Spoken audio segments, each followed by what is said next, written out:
গঙ্গাসাগরের সভা থেকে এসআইআর নিয়ে মমতা বন্দ্যোপাধ্যায় হুঙ্কার দিয়ে আরো বলেন, আমরাও আইনের সাহায্য নিচ্ছি, কাল কোর্ট খুলবে, আমরা যাব, মানুষের মৃত্যু হয়রানির বিরুদ্ধে প্রয়োজন পড়লে অনুমতি চাইব, সুপ্রিম কোর্টে গিয়ে মানুষের হয়ে সওয়াল করব।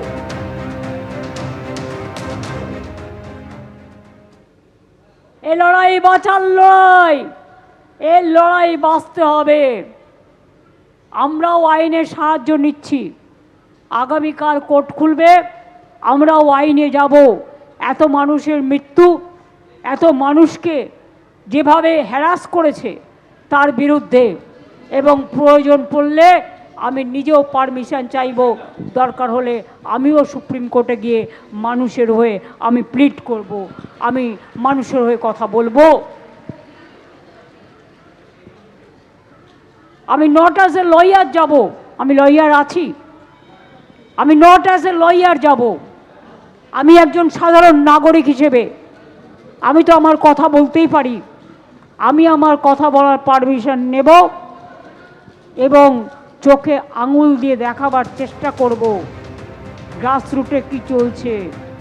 অভিষেক বন্দ্যোপাধ্যায় বারুইপুরের সভায় যে তিনজনকে হাঁটিয়েছিলেন, তাই সেই তিনজন কমিশনের খাতায় মৃত, অর্থাৎ কিন্তু তারা এমনিতে জীবিত, এবং এখান থেকেই অভিষেক বন্দ্যোপাধ্যায় প্রশ্ন তুলেছিলেন, জীবিত হয়েও কিভাবে কমিশনের খাতায় মৃত।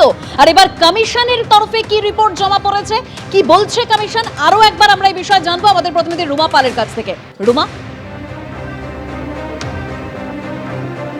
দেখো, অভিষেক বন্দ্যোপাধ্যায়ের অভিযোগ আসার পরপরই কিন্তু একদম রিপোর্ট চাওয়া হয়। সেক্ষেত্রে কমিশন জানিয়েছিল যে ভুলভ্রান্তি হতে পারে, সেক্ষেত্রে অবশ্যই পুরো বিষয়টা খতিয়ে দেখতে হবে।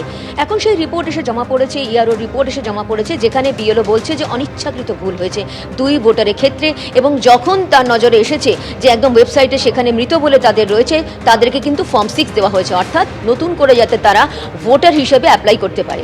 এবং এই অভিযোগ আসার অনেক আগেই কিন্তু এই 2 ভোটারকে কিন্তু দেওয়া হয়েছিল, এবং ফর্ম 6, এবং অন্য যে ভোটার মায়া দাস, তার ক্ষেত্রেও কিন্তু ভুল হয়েছে, এমনটাই কিন্তু রিপোর্ট এসেছে কমিশনে। অন্যদিকে কমিশনের তরফ থেকে বলা হয়েছে, যেহেতু এটা খসড়া ভোটার তালিকা, এবং খসড়া ভোটার তালিকার পরও কিন্তু অনেকটা সময় রয়েছে চূড়ান্ত ভোটার তালিকা প্রকাশ হওয়ার ক্ষেত্রে, যদি কোনো ভুল ভ্রান্তি থাকে এবং সেক্ষেত্রে যদি কোনো অভিযোগ আসে, অবশ্যই সেটা খতিয়ে দেখা হচ্ছে, এবং বিএলওদের যে ভূমিকা কি সেটাও খতিয়ে দেখা হচ্ছে। কিন্তু এক্ষেত্রে বিএলও বলছে যে অনিচ্ছাকৃত ভুল, অবশ্যই সেটা কমিশন খতিয়ে দেখবে, সেটা ইচ্ছাকৃত না অনিচ্ছাকৃত ভুল। তবে এটা রিপোর্ট এসে যখন পৌঁছেছে, এবং ওই 2 ভোটারকে কিন্তু ফর্ম 6 দেওয়া হয়েছে, যাতে নতুন করে তারা একদম ভোটার হিসেবে অবশ্যই তারা সংযোজন হতে পারে ভোটার লিস্টে। অর্থাৎ ধন্যবাদ রুমা, অর্থাৎ কমিশন যেটা বলছে যে দুজনের ক্ষেত্রে অনিচ্ছাকৃত ভুল, আর মায়া দাস তার ক্ষেত্রে ভুল হয়েছে। আর এই যে তিনজন যারা জীবিত কিন্তু কমিশনের খাতায় মৃত, তারা ঠিক কি বলেছিলেন আগে শোনাবো। আমি তো খুব পেরেশানের মধ্যে আছি, তো রাতে ঘুম হয় না, খাওয়া দাওয়া উঠে গেছে। 2025-এ তোমার হচ্ছে ভোট দিয়েছি, তার আগে 2002-এ ভোট দিয়েছি, কিন্তু এই যা করেছে তোমার এইটা ইলেকশন কমিশনার, বিজেপি দালাল। 2002 থেকে আমার ফর্মে নামও আছে, ভোটার লিস্টে ফর্ম এসেছে, ফর্ম ফিল আপ করে জমাও দিয়েছি, একটা কপিও আছে আমার কাছে, অথচ আমাকে পুরো মৃত বলে ঘোষণা করা হয়েছে। আমি এই নিয়ে এত চিন্তিত, আমার তো ঘুম খাওয়া সব চলে গেছে। খসড়া তালিকায় মৃত বলে ঘোষণা করা হয়েছে, সেই নিয়ে আমি আতঙ্কে ছিলাম। আশ্বস্ত হইতে পারিনি, কারণ আমি তো নতুন করে নাম আসলে আমি তো যতক্ষণ না আসবে তখন আমি আতঙ্কে থাকবো। গঙ্গাসাগরের সভা থেকে এসআইআর নিয়ে মমতা বন্দ্যোপাধ্যায় হুঙ্কার দিয়ে আরো বলেন, আমরাও আইনের সাহায্য নিচ্ছি, কাল কোর্ট খুলবে, আমরা যাব, মানুষের মৃত্যু হয়রানির বিরুদ্ধে প্রয়োজন পড়লে অনুমতি চাইব, সুপ্রিম কোর্টে গিয়ে মানুষের হয়ে সওয়াল করব।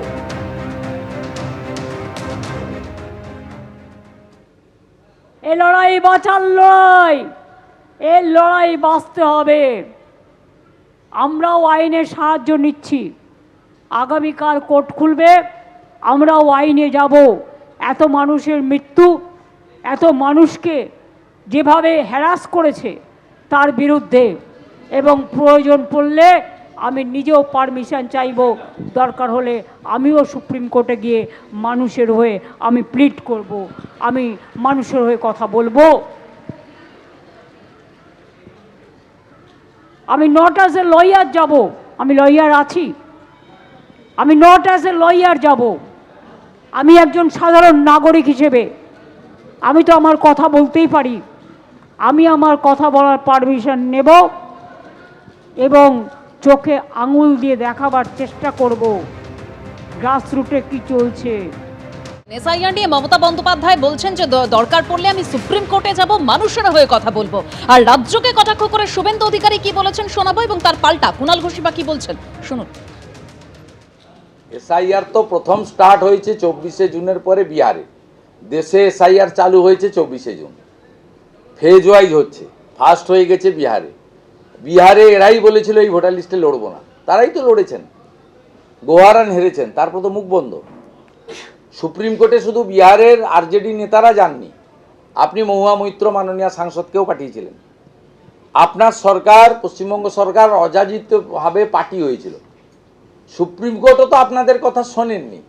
আপনি নয় ইলেকশন কমিশনকে বিজেপির দালাল বলবেন, বিজেপির পশ্চিমবঙ্গের নেতাদের বলবেন দিল্লির বাবুদের কথাই চলে, সে বলতে আপনি পারেন।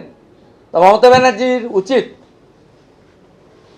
যে তিনি যে কথাগুলো গরম করছেন বাজারে, এই তথ্য নিয়ে সুপ্রিম কোর্টে চলে যাওয়া।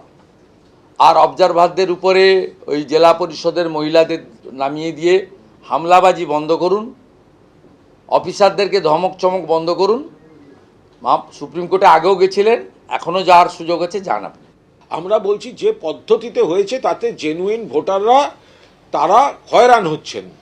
তো তৃণমূলের প্রতিবাদের চোটেই তো কমিশনকে শেষ পর্যন্ত বলতে হলো না বয়স্কদেরটায় বাড়ি গিয়ে করা হবে, তাদেরকে তো ডেকে পাঠানো হচ্ছিল। তখন শুভেন্দু অধিকারীকে তো খুঁজে পাওয়া যায়নি। তৃণমূলের নেতারা বারবার ডেপুটেশন দিয়েছেন, হচ্ছে কি? বৃদ্ধাদের ডেকে পাঠানো হচ্ছে, অসুস্থদের ডেকে পাঠানো হচ্ছে, যান বাড়িতে গিয়ে করুন অথবা ভার্চুয়ালি হিয়ারিং করুন। তৃণমূলের চাপে ওটা থেমেছে। তো সুতরাং যেখানে যে পদ্ধতিতে যে ফোরামে যেটা ইলেকশন কমিশনকে বলে হবে কমিশনকে, যেটা সুপ্রিম কোর্টে যাওয়ার দরকার হবে সুপ্রিম কোর্টে যাওয়ার। অভিষেক ব্যানার্জি তো র্যাম্পে হাঁটিয়ে দেখিয়ে দিলেন 3 জন মৃত ভোটার, তাদের নাকি মৃত তালিকায় ফেলে দেওয়া হয়েছে, হাঁটছে, মৃত ভোটার হাঁটছে। এবিপি আনন্দ, এগিয়ে থাকে, এগিয়ে রাখে।